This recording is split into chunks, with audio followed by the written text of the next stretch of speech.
Bismillahirrahmanirrahim. Assalamualaikum warahmatullahi wabarakatuh. Alhamdulillah Rabbil alamin. Wa bihi nasta'inu ala umuri dunya wad din. Wa salatu wa salamu ala nabiyyina wa rasulina Muhammadin sallallahu alaihi wasallam. Wa ala alihi wa sahbihi wa man tabi'ahum bi ihsan ila yaumil qiyamah. Bapak, ibu, saya kasih semua yang selalu kami bersama-sama. Pertama yang paling kita lanjutkan puja dan puji kita adalah dari Allah yang memberikan kita iman yang berbeda. Dengan iman tersebut tidak bisa berkurang ketika kepada Rasulullah dan mereka.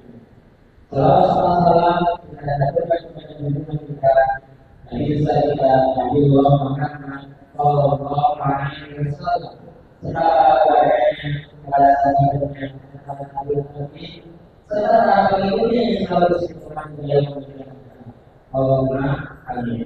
Bapak, ibu, saya kasih semua yang sudah selalu berakhir dengan Rasulullah.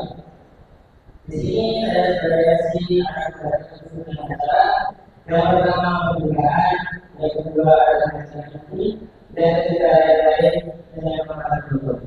Maksudnya ada yang pertama yaitu baca pembukaan, ada yang kedua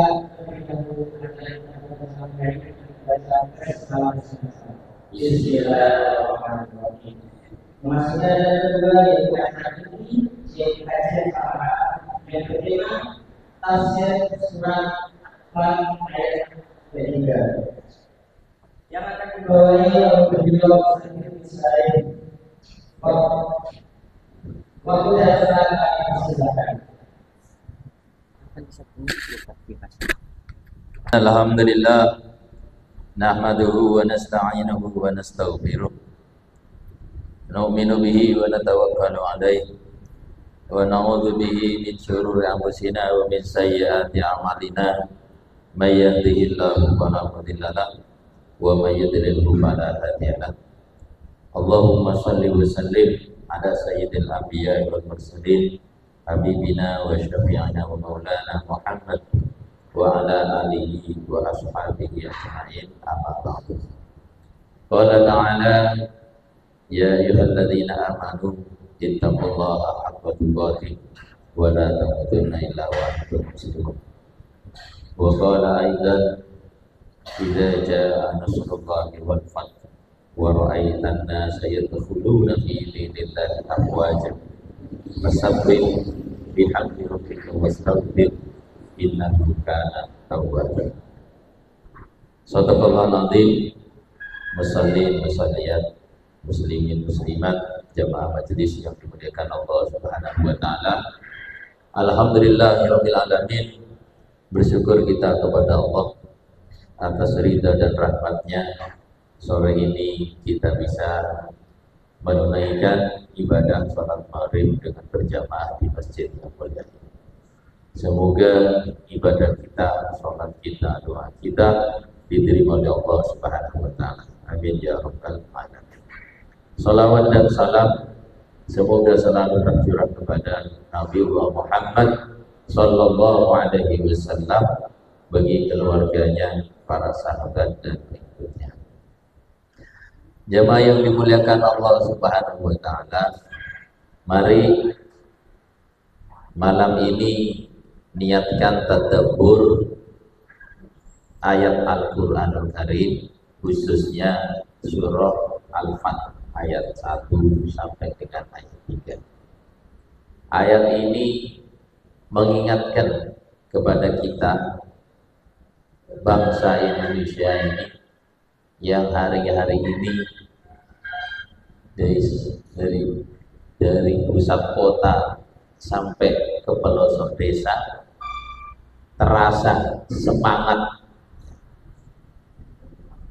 mensyukuri nikmat kemerdekaan melalui hari ulang tahun kemerdekaan negeri yang kita cintai, yang ternyata sudah berumur 79 tahun.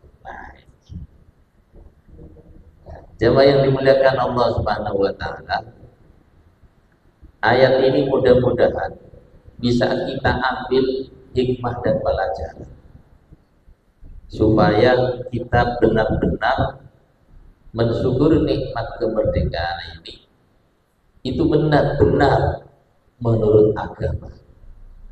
Karena bisa jadi ada orang sudah merasa bersyukur padahal menurut sudut pandang agama itu tidak menunjukkan syukur, tapi malah sebenarnya menunjukkan kekufuran atas nikmat Allah. Karena kita ini selain ditakdirkan menjadi warga negara Indonesia, kita alhamdulillah ditakdirkan oleh Allah menjadi hamba-hambanya yang telah mendapatkan hidayah menjadikan Islam ini sebagai agama. Yakin akan kebenaran Quran dengan segala petunjuk-petunjuknya. Oleh karena itu, Quran ini yang sempurna tentu juga memberikan petunjuk bagi orang beriman bagaimana di dalam mensyukuri kemenangan, kemerdekaan dari suatu bangsanya. Oleh karena itu dalam surah Al-Fath sesuai dengan namanya Al-Fath, kemenangan, kemerdekaan, Allah Subhanahu wa taala berfirman, "Inna fatahna laka fatham mubina." Sesungguhnya kami, kata Allah, fatahna, telah kami memberikan kemenangan kepada kamu ya Muhammad. Di sini Allah menggunakan dhamir nahnu. Ya. Artinya apa? Kemenangan yang Allah anugerahkan kepada hambanya itu setelah hamba itu melakukan satu ikhtiar yang maksimal dalam bentuk jihad, dalam bentuk mengerahkan seluruh potensi yang dimilikinya, mewujudkan apa yang menjadi cita-citanya. Tidak menggunakan kalimat dhamir mutakallim inni fatah, tapi inna fatahna. Artinya apa? Allah akan berikan kemenangan setelah hambanya itu mujahadah untuk meraih kemenangan itu sendiri. Ya. Kalau kemenangan yang Allah berikan kepada Nabi Muhammad di ayat ini berkaitan pertama dengan perjanjian Hudaybiyah sebagai pintu masuk menaklukkan kota Mekah di 1 tahun berikutnya, sehingga pada tahun berikutnya Rasulullah SAW kemudian menunaikan ibadah haji di sana, menunaikan ibadah umrah, yang sepulang dari ibadah umrah itu di tahun ke-7, maka yang dibaca sepanjang jalan sepulang dari kota Mekah setelah Fathul Mekah, maka yang dibaca oleh Rasulullah SAW, inna fatahna laka fatham mubina liyaghfir lakallahu ma taqaddama min dzambika wa ma ta'akhkhara wa yutimma ni'matahu 'alaika wa yahdiyaka siratan mustaqim wa yansurukallahu nasran aziza. Masya Allah. Jadi jangan dimuliakan oleh Allah Subhanahu wa taala. Jadi kalau penaklukan Mekah itu adalah anugerah dari Allah kepada umat Islam melalui kepemimpinan saat itu Nabiullah Muhammad sallallahu alaihi wasallam, itu bukan semata-mata karena hebatnya umat Islam, kuatnya senjata kaum muslimin, padahal tidak. Tapi itu adalah anugerah dari Allah setelah kaum muslimin mujahadah. Dan negeri ini itu juga bisa berlepas diri dari para penjajah 70 tahun, 79 tahun yang lalu. Itu juga disadari oleh pendiri bangsa ini juga sebagai sebuah anugerah dari Allah Subhanahu wa taala. Setelah Bangsa ini berjihad, berjuang, berkorban melawan para penjajah saat. Dan para penjajah itu bisa dikalahkan tentu tidak semata-mata karena hebatnya orang Indonesia, kuatnya persenjataan Republik Indonesia, tidak. Tapi kemerdekaan itu bisa dideklarasikan, disadari betul oleh para pejuang kita. Itu adalah anugerah dari Allah Subhanahu wa taala. Sama seperti yang dirasakan oleh Nabi kita Muhammad sallallahu alaihi wasallam setelah penaklukan kota Mekah. Hal ini sangat jelas diisyaratkan oleh goretan emas para pendiri bangsa ini supaya tidak dilupakan oleh penerusnya, bahwa kemerdekaan ini adalah anugerah dari Allah Subhanahu wa taala. Sebagaimana dalam preambul UUD 45 ayat ketiga. Maka kalimat yang pertama tertulis di sana jelas, atas berkah dan rahmat Allah yang Maha Kuasa. Dan dengan didorong oleh keinginan luhur agar kehidupan kebangsaan yang merdeka, maka rakyat Indonesia menyatakan dengan ini kemerdekaannya. Nyata sekali di sana. Atas berkah dan rahmat Allah, Tuhan yang Maha Kuasa. Jadi tidak menggunakan kata atas berkat dan rahmat Tuhan, tapi langsung Allah yang Maha Kuasa. Karena disadari betul oleh pendiri bangsa ini bahwa Indonesia merdeka itu adalah sebuah anugerah. Nah, jamaah dimuliakan oleh Allah Subhanahu wa taala, ya. Dan anugerah itu setelah umat bangsa ini berjuang. Gitu. Makanya dalam kalimat ini berkat dan rahmat Allah ditaruh di depan. Gitu. Karena ini yang sangat menentukan. Baru kemudian keinginan luhur itu ditaruh berikutnya. Gitu. Karena apa? Perjuangan itu akan mencapai puncak keberhasilan ketika Allah Subhanahu wa taala ridho. Gitu. Ketika Allah Subhanahu wa taala ridho. Dari preambul UUD 45 itu sangat nyata, dari bangsa ini bercita-cita luhur yang dibuktikan dengan berjuang dan berkorban, kemudian Allah memberikan masyiahnya.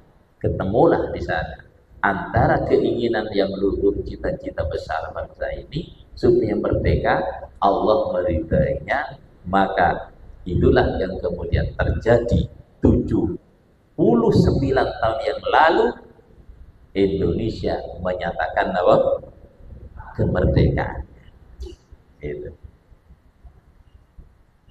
Nah, kalau kemudian kemerdekaan ini adalah anugerah dari Allah Subhanahu wa taala, gitu. Maka supaya kemerdekaan ini menjadi pintu lebar datangnya rahmat-rahmat Allah yang lain bagi kehidupan negeri ini, maka yang harus dilakukan oleh negeri ini seharusnya itu adalah mensyukuri nikmat besar itu sendiri. Nah, mensyukuri nikmat itu. Maka di dalam tafsir As-Sa'di, ya, mengomentari firman Allah pertama dalam surah Al-Fat, inna fatahna laka fathan mubina, sampai dengan ayat yang ketiga, termasuk juga ketika Syekh As-Sa'di dalam kitab tafsirnya As-Sa'di menafsirkan tentang surah An-Nasr, idza jaa nasrullahi wal fath, Maka di dalam ayat ini terdapat isyaratun minallah, sebuah isyarat dari Allah Subhanahu wa taala. Isyarat yang pertama, Fathu Mekah, kemenangan suatu negara, itu adalah anugerah dari Allah Subhanahu wa taala. Isyarat yang kedua, kata Syekh Asy-Sya'di, supaya nikmat yang sebesar ini menjadi pintu yang lebar datangnya nikmat-nikmat yang besar lainnya, maka harus disyukuri. Maka harus disyukuri. Nah, pertanyaannya, bagaimana mensyukuri nikmat kemerdekaan itu? Apakah cukup dengan menaikkan bendera merah putih? Apakah cukup dengan menyalakan lampu-lampu ya, hias? Apakah sudah cukup dikatakan syukur terhadap nikmat kemerdekaan yang telah berusia 79 dengan aneka lomba-lomba? Ini pertanyaan. Sebab kalau selama ini cara bersyukurnya bangsa ini atas nikmat kemerdekaan yang selalu dilakukan secara massal setiap tahun itu benar menurut agama, pasti negeri ini menjadi negeri yang gemah riba lejenari baldatun thayyibatun wa rabbun gitu. Karena dalam Quran surah Ibrahim sudah jelas ketika ada satu nikmat menjadi penarik datangnya nikmat-nikmat yang lain yang lebih besar dari Allah Subhanahu wa taala, ketika nikmat pertama itu disyukuri. Qala ta'ala la in syakartum la azidannakum. Jadi cuma dimuliakan oleh Allah Subhanahu wa taala. Sudahkah negeri ini bersyukur secara benar menurut petunjuk agama? Gitu. Jadi jangan dimuliakan oleh Allah Subhanahu wa taala. Nah, syukur kalau kita kembali sebagaimana yang disampaikan Syekh Abdul Qadir Jalani dalam kitab Fathur Rabbani wa Fawaidur Rahmani, bahwa syukur itu minimal ada 3. Gitu. Yang pertama, as-syukru bil qalbi, menyadari bahwa nikmat itu adalah anugerah dari Allah Subhanahu wa taala. Jadi disadari betul nikmat kemerdekaan negeri ini adalah anugerah dari Allah. Asbab bangsa ini telah berjuang dengan tulus dan ikhlas. Kemudian unsur syukur yang kedua adalah as-syukru bil lisan, mensyukuri nikmat Allah dengan lisan. Sehingga lisan ini selalu mengucapkan alhamdulillah. Lisan ini selalu bertasbih kepada Allah. Lisan ini selalu mengagungkan Allah. Lisan ini selalu menyebut-nyebut nama Allah. Maka dalam Quran surah An-Nasr, perintah Allah kepada Rasulullah ketika ingat akan Fathul Mekah, idza jaa nasrullahi wal fath, yang berawal dari penaklukan kota Mekah, sehingga 2 tanah haram Mekah dan Madinah ini selamanya selalu berada dalam kekuasaan Islam sampai nanti terjadi hari kiamat. Maka perintah Allah kepada Rasulullah adalah fasabbih bihamdi rabbika wastaghfir. Ada 3 perintah di sini. Fasabbih, hendaknya Allah itu disucikan.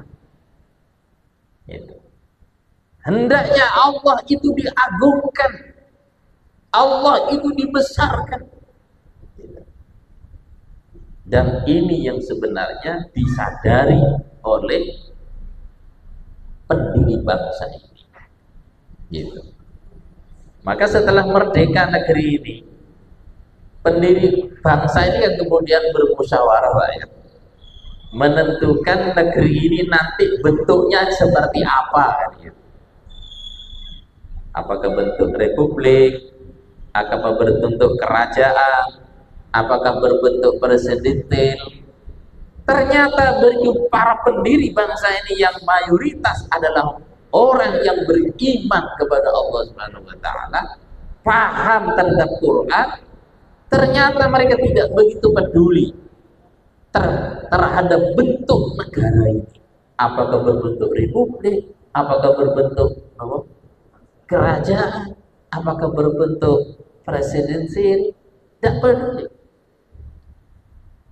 Yang penting bagi mereka adalah merdeka juga bersyukur kepada Allah, merdeka mentasbihkan Allah, merdeka mengagungkan Allah. Itu yang diinginkan mereka sebagai perwujudan daripada rasa syukur kepada Allah Subhanahu wa taala. Yaitu mereka ingin mensyukuri nikmat kemerdekaan, itu adalah mengagungkan Allah. Makanya dalam dulu ada yang namanya sebelum Pancasila dengan 5 sila yang ada sekarang, sebelumnya apa Pak?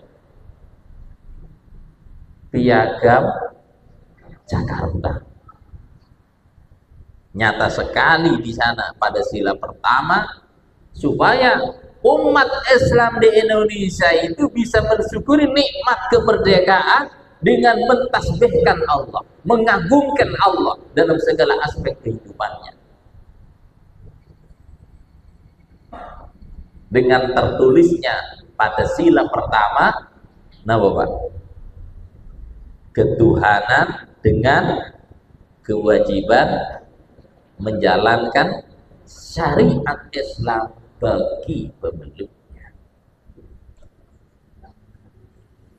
Ini yang diinginkan oleh pendiri bangsa ini. Gitu. Karena itulah jalan mensyukuri nikmat kemerdekaan. Gitu. Karena salah satu unsur syukur tidak cukup dengan hati, tidak cukup dengan lisan, tapi syukur kita adalah as-syukru bil jawarih. Mendayagunakan nikmat Allah itu di jalan yang diridhai oleh Allah Subhanahu wa taala. Jadi jemaah dimuliakan oleh Allah Subhanahu wa taala, inginnya pendiri negeri ini setelah merdeka, bangsa yang mayoritas muslim ini merdeka mengisi nikmat kemerdekaan ini, yaitu apa? Tunduk, patuh, mengamalkan syariat agama dalam segala aspek kehidupan.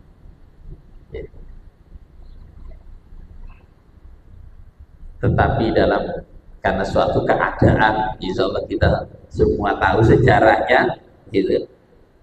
Umat Islam legowo, tidak apa-apa. Yang penting bersatu. 7 kata pada sila pertama, ikhlas dihapus. Yang penting umat Islam diberi kebebasan menjalankan ajaran agama. Gitu. Ini yang harus kita cita-citakan. Merindukan negeri ini adalah bernuansa Islam. Gitu. Maka kita punya tanggung jawab, ya, terhadap pendiri bangsa ini, mengisi nikmat kemerdekaan ini. Ternyata tidak cukup hanya dengan lomba-lomba. Ya, tidak cukup dengan menghias jalan dengan umbul-umbul. Gitu. Jadi jemaah dimuliakan oleh Allah Subhanahu wa taala, Inilah yang tersirat. Dan ini bagi umat Islam jangan sampai melupakan. Cita-cita besar pendiri bangsa ini adalah ingin mensyukuri nikmat kemerdekaan dengan cara merdeka membesarkan Allah, merdeka mengagungkan Allah, merdeka memuji Allah, merdeka mensucikan Allah. Inilah yang diinginkan. Oleh karena itu kita punya tanggung jawab mengisi nikmat kemerdekaan ini. Bagaimana nilai-nilai agama itu mewarnai kehidupan umat di negeri yang kita cintai. Nah, kalau dulu pendiri bangsa ini tidak menganggap walaupun berat, ya tidak apa-apa dihapus 7 kata ya. Yang penting isinya. Yang penting apa? Isinya, gitu. Karena para tokoh pendiri bangsa ini telah bersepakat bahwa bentuk negara ini adalah berbentuk apa? Republik, gitu. Bersepakat lambang apa namanya, bentuk benderanya itu apa? Merah putih. Dasar negara adalah Pancasila. Lambang negara adalah Garuda. Ya. Maka umat Islam harus cerdas mengisi nikmat kemerdekaan dengan cara filosofi garam. Karena kalau ingin merubah bentuk negara, merubah bendera, merubah apa namanya, lambang itu, nanti langsung berhadapan dengan negara itu sendiri. Nah, maka kita umat Islam punya tanggung jawab mengisi nikmat kemerdekaan ini. Bagaimana umat ini mengisinya supaya tetap mensucikan Allah, mengagungkan Allah, bertakbir kepada Allah. Maka gunakanlah filosofi garam. Bagaimana garam itu? Garam itu tidak berubah warna air, tapi garam itu mampu merubah apa? Rasa, gitu. Ya. Dan ini jadi tanggung jawab kita semua. Tidak harus dirubah lambang negara, bentuk negara, tapi bagaimana negeri yang kita cintai ini rasanya yang berubah. Dari yang sebelumnya rasanya itu adalah jahiliyah, katanya. Rasanya itu adalah apa namanya,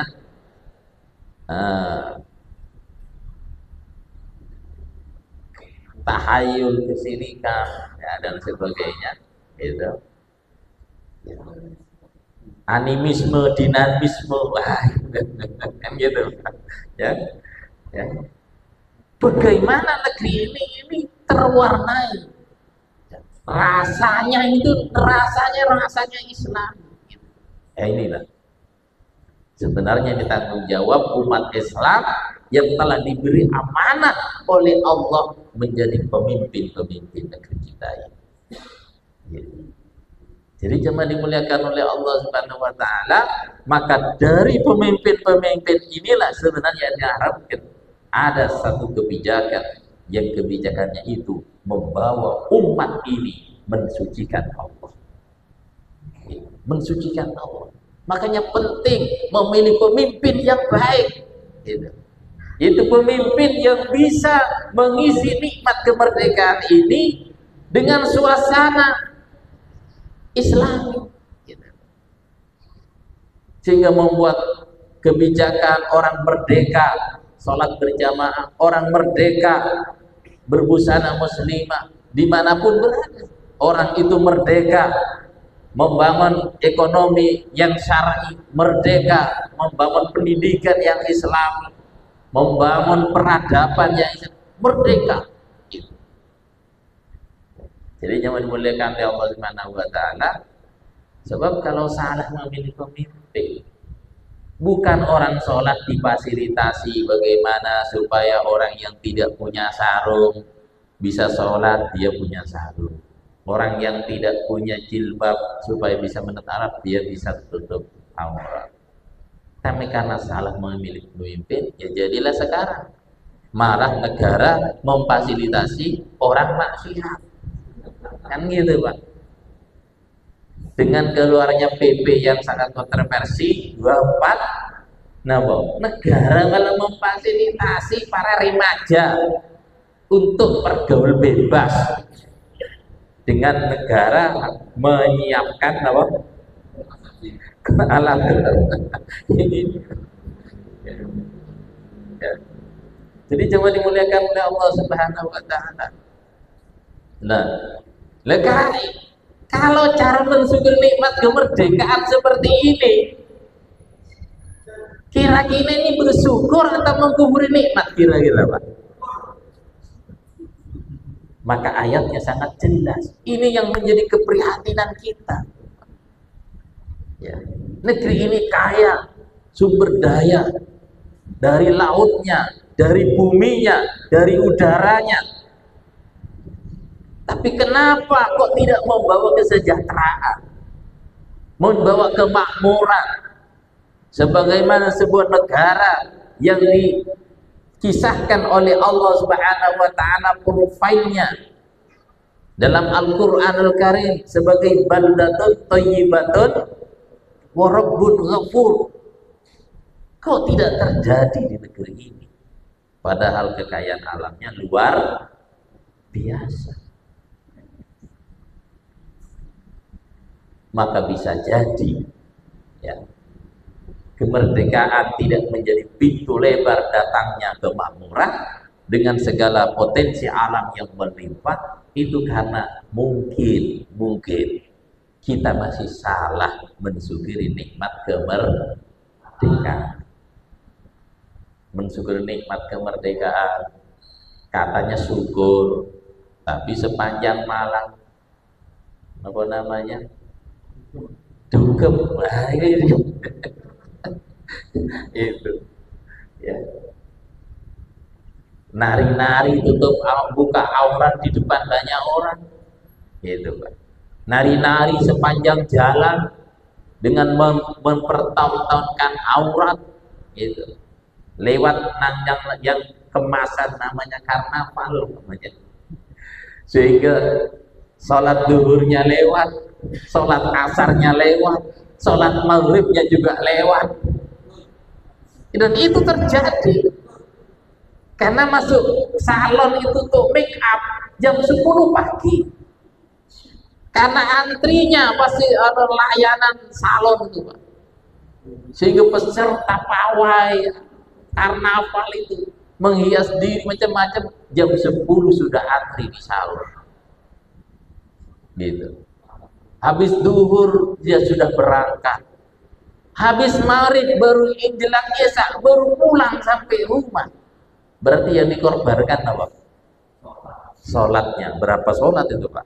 Duhurnya lewat, asarnya lewat, gitu. Belum yang menjadi pelaku, bapak ibunya yang mengantarkan juga katut, penontonnya juga katut. Apakah ini yang dimaksud dengan mensyukuri nikmat kemerdekaan? Inilah, jangan-jangan merasa sudah bersyukur, ternyata dia melakukan praktek kufur nikmat. Padahal dalam Quran Allah sangat jelas, ketika orang tidak mensyukur nikmat, berarti dia kufur nikmat, mendayagunakan nikmat Allah di jalan yang mengundang suhtullah, murkanya Allah. Maka kata Allah, wala in kafartum inna adabi lasyadid, gitu. Bukan kemakmuran, kejayaan, kesejahteraan yang didapat, justru malah semakin menderita dan semakin menderita, gitu. Minimal kita punya tanggung jawab sosial dari diri kita, keluarga kita. Mari kita isi nikmat kemerdekaan ini dengan sebenar-benarnya. Yaitu apa? Isi nikmat kemerdekaan ini dengan merdeka melakukan kemakrufan. Merdeka melakukan kebaikan, utamanya ibadah kepada Allah. Gitu. Yang punya amanah kepemimpinan, gunakan filosofi garam di mana dia jadi pemimpin. Gitu. Tidak perlu berubah keadaan. Yang penting apa? Isinya tadi. Air tidak perlu berubah warna. Yang penting rasanya gitu. Ya. Daripada kita gunakan si filosofi gincu. Nah, kalau filosofi gincu itu apa, Pak? Lipstick gitu. Ya. Kalau dicelup dalam air, maka air itu bisa berubah warnanya. Kalau gincunya merah, air berubah merah. Kalau gincunya hijau, air menjadi hijau. Tapi rasanya bodoh wae. Gitu. Gitu. Jadi jemaah dimuliakan oleh Allah Subhanahu wa taala, sebenarnya profil negara yang mensyukuri nikmat kemerdekaan dari Allah, Allah juga sudah kisahkan dalam Quran surah An-Naml. Sebenarnya umat Rasulullah, umat Islam, kalau ingin negerinya itu menjadi negeri yang baldatun thayyibatun wa rabbun ghafur, cukup studi tiru saja di dalam Quran itu kan. Gitu. Jadi jangan dimuliakan oleh Allah Subhanahu wa taala. Nah, seperti apa profil negara yang makmur dalam Quran itu? Ya. Insya Allah nanti kita sambung karena sudah terdengar soal tanya adzan Isya. Demikian sementara, kurang lebihnya mohon maaf. Kita sekarang kumandang adzan Isya. Nanti kita lanjut. Terima kasih. Seperti biasa 10 menit ke depan. Baik. Di dalam Al-Qur'an ini Allah Subhanahu wa taala menceritakan tentang satu negeri yang diberkahi oleh Allah Subhanahu wa taala, sehingga negeri itu menjadi negeri yang makmur, rakyatnya sejahtera, rakyatnya berada dalam rasa aman, ya. Bahkan rasa aman itu tidak hanya dirasakan dari bangsa manusia, tapi juga bangsa jin, bahkan hewan kecil seperti semut merasa aman. Dia mendapatkan perlindungan. Wah, sebenarnya negara itu hadir adalah memberikan apa? Perlindungan, gitu. Ya. Tapi kalau ada negara ini kehadirannya itu menjadi ancaman, ini berarti ada masalah, gitu. Ada masalah, gitu. Jadi jangan lupa Allah Taala. Negeri itu menjangkau barat dan timur, menguasai bangsa jin, bangsa manusia, bahkan hewan-hewan, di bawah kepemimpinan orang saleh, ibadiyah saleh, yaitu Nabiullah Sulaiman alaihissalam. Gitu. Nah, ketika Nabiullah Sulaiman itu mendapatkan kemerdekaan, kejayaan negerinya, sadar betul Nabi Sulaiman bahwa semua itu adalah anugerah dari Allah. Maka yang diminta pertama oleh Nabiullah Sulaiman adalah supaya dijadikan oleh Allah hambanya yang pandai bersyukur. Nah, ini. Dalam doanya, qala Rabbi auzi'ni an ashkura ni'mataka allati an'amta 'alayya wa 'ala walidayya. Itu yang pertama diminta oleh Nabi Sulaiman. Ya, yaitu minta supaya Allah memberikan wahyu, ilham, kalau bagi kita kan bukan nabi, yaitu supaya bisa mensyukuri nikmat kejayaan negeri itu. Itu pertama. Ya. Maka semangat mensyukuri nikmat kemerdekaan itu sudah benar. Tapi caranya ini yang perlu diperbaiki. Caranya yang perlu diperbaiki. Gitu. Yang kedua, Nabi Sulaiman minta kepada Allah bimbingan dan petunjuk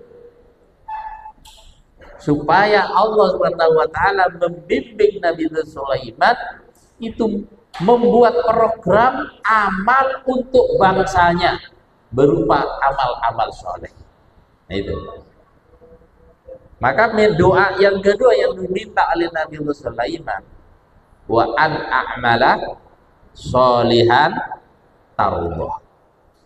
Yang diminta oleh Nabi Sulaiman supaya dalam memimpin negerinya ini mampu membuat program-program kegiatan yang berorientasi kesolehan bagi umatnya, bukan untuk diri, kelompoknya dan kroninya, tapi bagi umatnya, gitu. Dan tidak sekedar soleh menurut logika akal, tetapi juga diridhai oleh Allah Subhanahu wa taala. Makanya ayatnya itu tidak sekedar an a'mala sholihan, tapi tardha, yang engkau ridhai ya Allah. Gitu.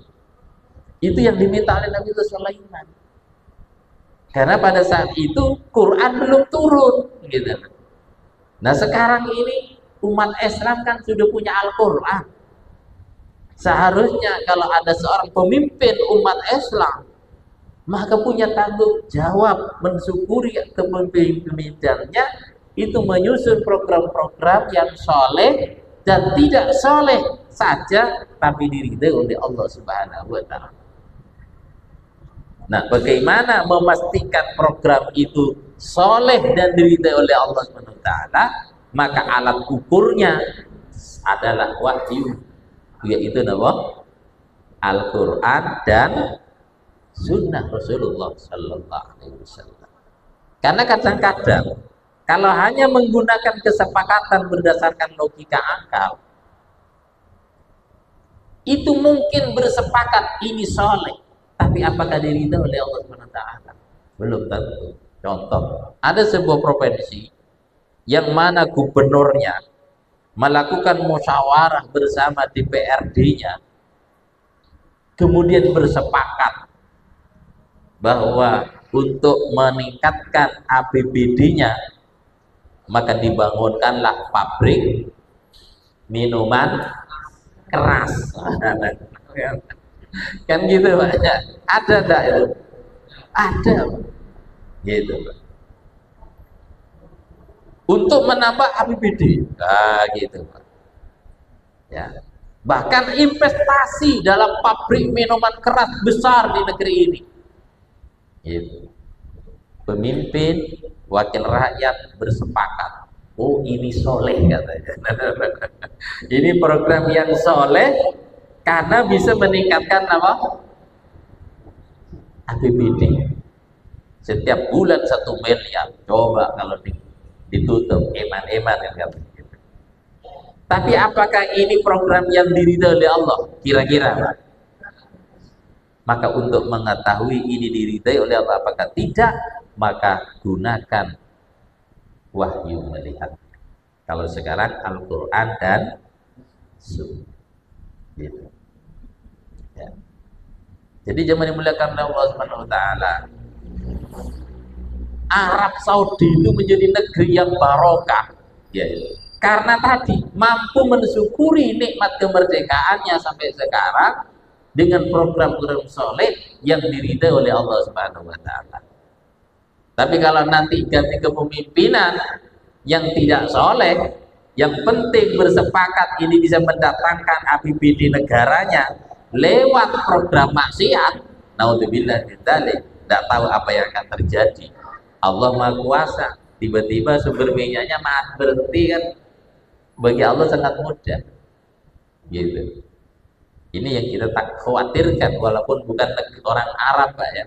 Ketika ada berita, oh Arab Saudi sudah membuka diskotik, oh Arab Saudi sudah membuka tempat-tempat wisata di mana orang asing boleh telanjang, oh sudah boleh barbar. Kita kadang-kadang khawatir gitu, ya. Karena menurut logika wahyu, walaupun mereka memandang ini baik, soleh untuk meningkatkan apa? APBN negaranya supaya tidak bergantung kepada minyak, menurut kalkulasi akal kandungan minyak itu terbatas. Kan menurut akal. Apakah program ini diridhoi oleh Allah? Gunakan Quran. Inilah yang diminta oleh Nabi Sulaiman. Karena Nabi Sulaiman belum punya Quran. Nah kita sudah punya Quran dan Sunnah. Gitu. Dan yang terakhir diminta oleh Nabi Sulaiman setelah programnya baik, gitu kan, kemudian dipimpin oleh orang yang baik, semangatnya mengisi nikmat kemerdekaan dengan amal soleh. Nah ini harus membangun teamwork yang soleh ulama. Gitu. Makanya yang terakhir diminta oleh Nabi Sulaiman, wa adkhilni bi rahmatika fi ibadikas sholihin. Dia masih minta lagi kepada Allah supaya bisa mengisi negerinya yang telah merdeka dengan kesolehan-kesolehan yang diridai. Tidak bisa itu berjalan dengan dilakukan sendiri, tapi harus punya teamwork. Kalau di tingkat pusat harus punya menteri, kan gitu Pak ya. Di daerah harus punya nama kabang kasir. Nah, yang diminta kepada Allah, tim kerja ini minta kepada Allah supaya dikirim orang-orang yang soleh pula. Gitu. Kadang-kadang pemimpin itu terpeleset gara-gara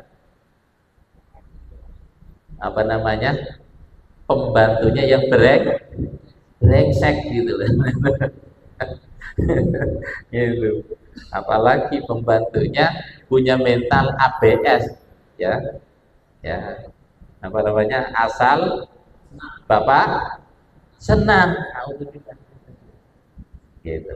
Jadi jauh dimuliakan oleh Allah Subhanahu wa taala, maka kita sebagai orang beriman harus tetap optimis bahwa mudah-mudahan negeri yang kaya raya sumber daya ini ke depan memiliki pemimpin yang bisa membuat program yang soleh dan diridhoi oleh Allah Subhanahu wa taala, kemudian dibantu oleh tim kerja yang soleh sehingga mengundang rahmat dan berkah dari Allah Subhanahu wa taala.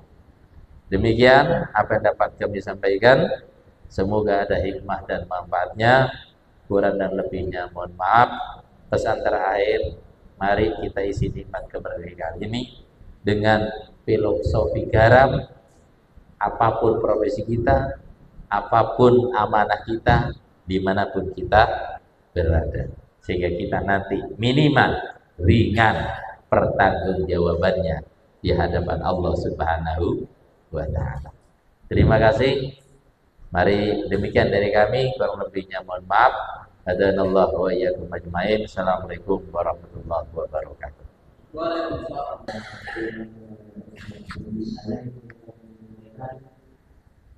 Kajiannya dan informasi terkait yaitu KSD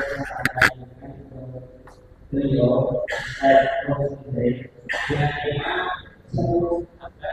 yang dijamin masuk surga. Nah, insya Allah tidak masuk 10. Karena tadi kita dibahas terlebih dahulu melalui sahabat yang pertama. Dalam posisi yang pertama yaitu sahabat Abu Bakar. Nah, maksudnya adalah yang selanjutnya yaitu lain-lain. Hanya seperti tambahan dari kajian kami bersihkan.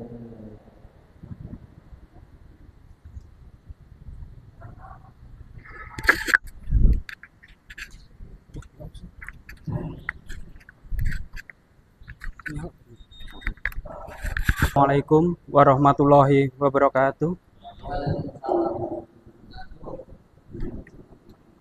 Mohon maaf untuk minta waktunya sebentar untuk mengenai laporan keuangan kajian Samaro Masjid Al Jamil Saldo per tanggal 6 Agustus 2024 sebesar Rp3.021.000. Pemasukan kemarin Rp555.000. Untuk pengeluaran Rp473.000. Saldo hari ini 13 Agustus 2024 sebesar Rp3.103.000.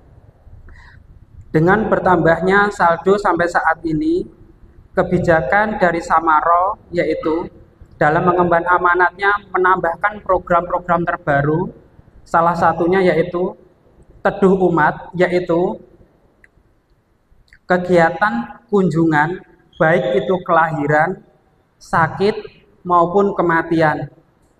Dan yang kedua adalah Fun Samaro, yaitu setiap 1 bulan sekali Samaro yang biasanya konsumsi snack sekarang dialihkan ke konsumsi makanan berat, semisal untuk hari ini adalah nasi soto. Oleh dari itu, besar harapan kami untuk partisipasi jamaah dalam hal donasi, istiqomah dalam menghadiri kajian, serta mengajak keluarga dan saudara jamaah untuk ikut hadir dalam kajian di Masjid Al-Jamil. Perihal donasi bisa menghubungi panitia, baik berupa uang, makanan, dan sebagainya. Maka dari itu, mari kita berdoa bersama. Semoga yang hadir di sini diberi keluasan rezeki, senantiasa diberikan kesehatan, dan dimudahkan segala urusan dunia dan akhirat. Maafkan jika selama ini pelayanan kami kurang berkenan ataupun belum bisa memberikan kemewahan, tetapi insya Allah kita berusaha untuk menggapai ridha Allah dan keberkahan. Kami tidak merasa puas dengan pencapaian sekarang. Kami harus terus berkembang perihal pelayanan umat. Kami hanya bisa mengelola uang amanat dari umat dan dikembalikan kepada umat, insya Allah. Saran dan kritik bisa menghubungi panitia. Tanpa saran dan kritik, kami tidak akan berkembang. Demikian informasi dari kami. Terima kasih atas waktunya. Yang terakhir yaitu penutupan. Mari kita tutup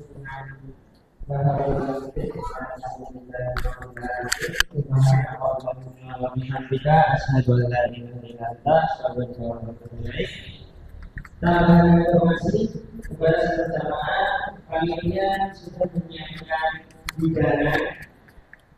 Bila sudah tersedia, mohon para jamaah jangan terlalu dahulu untuk ikut memakai yang sudah disediakan pada sholat Isya. Kalau itu,